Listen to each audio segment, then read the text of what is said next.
Antara yang menarik malam ini, 9 juta bakal terima sumbangan tunai rahmah fasa kedua pada 5 April.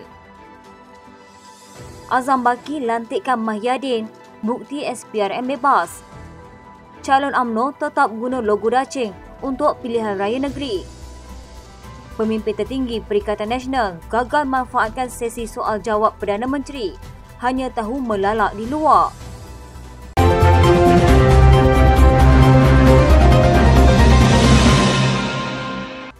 Pengarah Jabatan Siasatan Jenayah Narkotik Bukit Aman, Datuk Seri Ayub Han Maidin, dilantik sebagai Pengarah Jabatan Siasatan Jenayah yang baru. Pelantikan berkenaan berkuat kuasa pada 16 April ini. Pelantikan Ayub Han sebagai Pengarah JSJ yang baru bagi menggantikan Datuk Seri Abdul Jalil Hassan yang akan bersara wajib pada tempoh terdekat ini. Terdahulu, Ayub Han menjadi Pengarah JSJN pada 25 Disember 2021. Selepas menyandang jawatan Ketua Polis Johor pada 6 Mac 2020. Beliau sebelum itu merupakan Ketua Penolong Pengarah Bahagian Anti Pengganas Cawangan Khas Bukit Aman.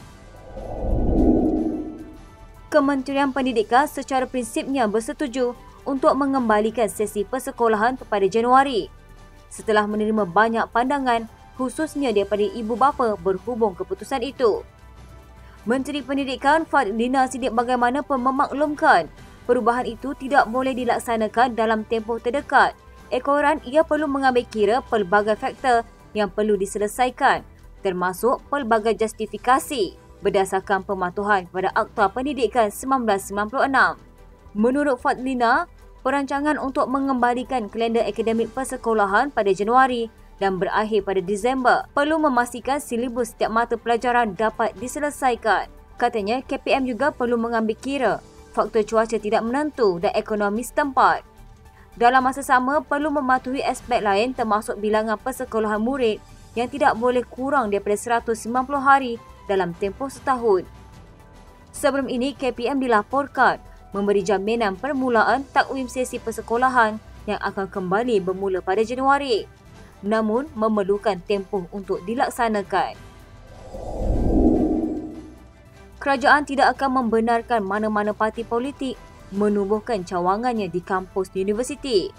Menteri Pengajian Tinggi Khalid Nordin berkata demikian sebagai respon kepada Muhammad Suhaimi Abdullah daripada Perikatan Nasional Langkawi yang dalam perbahasannya menentang cadangan untuk membenarkan perkara itu kerana menurutnya ia akan merosakkan demokrasi di kampus.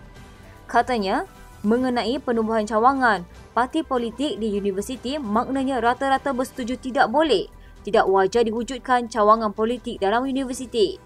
Jadi saya anggap itu satu keputusan yang diterima oleh semua. Saya beri jaminan tak akan ada cawangan parti politik ditubuhkan dalam universiti. Ahmad Fadil Syahrir daripada Perikatan Nasional Pasir Mas kemudian meminta jaminan bahawa tiada pemimpin politik yang disekat untuk berjumpa dengan pelajar, memandangkan menurutnya pemimpin pembangkang sering dihalang untuk berbuat demikian. Khalid menjelaskan bahawa ia tidak tertakluk di bawah bidang kuasa kementerian.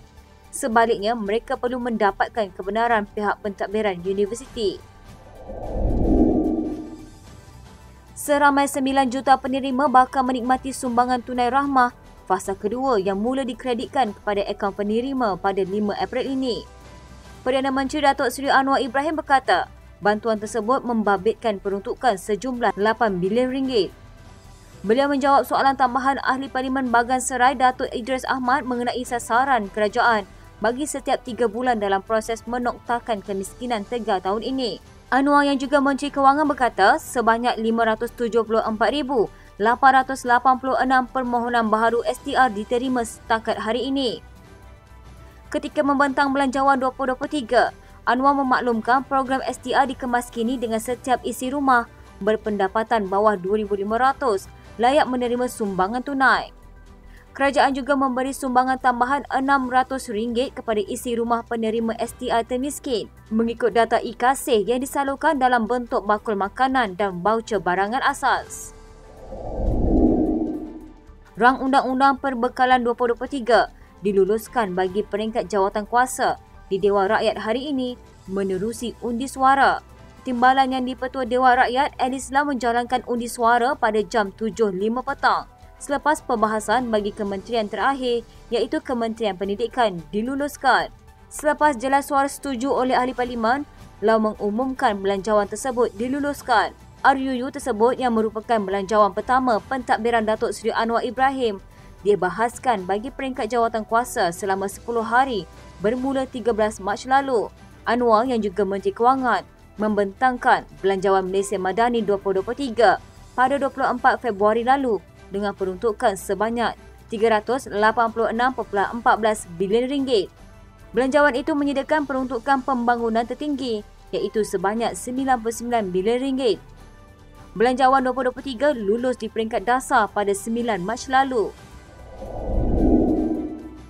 Ketua Pesuruhjaya Suruhanjaya Pencegah Rasuah Malaysia, Tan Sri Azam Baki ialah lantikan pentadbiran Perdana Menteri terdahulu, Tan Sri Mahyadin Mat Yassin, kekal dalam jawatan membuktikan iltizam kerajaan untuk SPRM kekal sebagai badan bebas. Beliau menjawab soalan Ahli Parlimen Masjid Tanah, Datuk Mas Ermiyati Samsudin, yang bertanya sama ada kerajaan bersedia melaksanakan show daripada Transparency International Malaysia. Menjawab lanjut soalan dalam sesi soalan Perdana Menteri itu, Anwar berkata kerajaan sedia mempertimbang cadangan TIM supaya SPRM diletakkan di bawah bidang kuasa Parlimen dan bukan lagi di bawah Jabatan Perdana Menteri.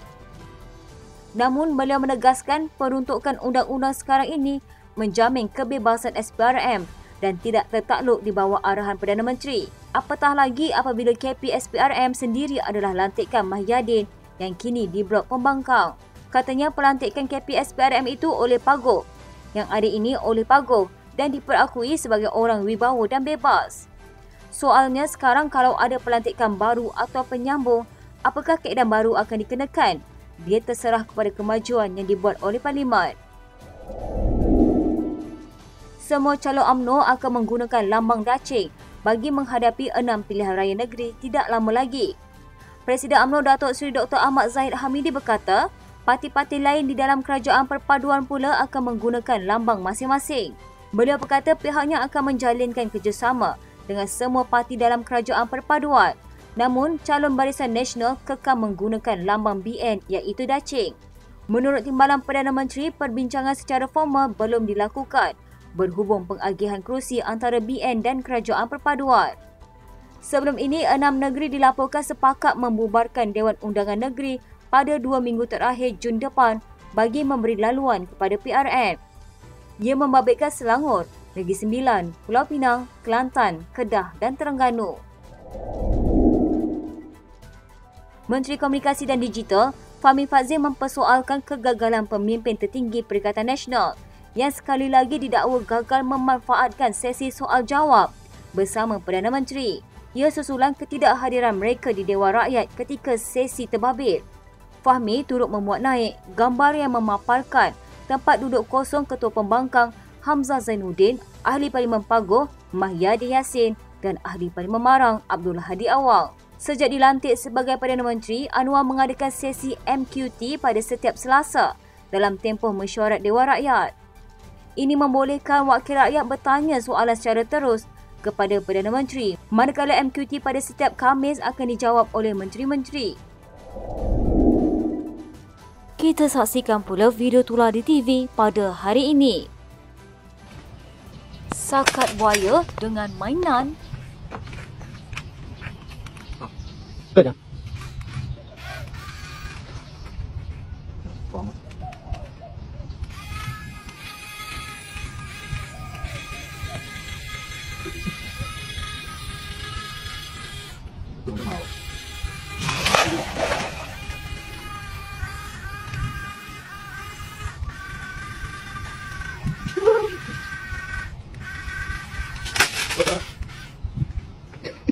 Đỏ liễu.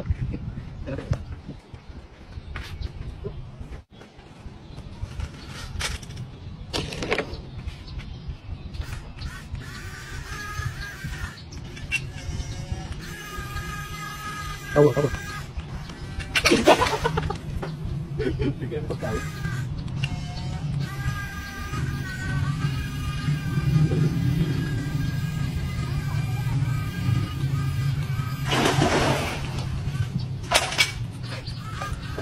Son non tôi lắc rồi. Kena? Kena eh? Kena eh? Sekian saya Syahidah Zakaria, rentasan malam di TV pada hari ini.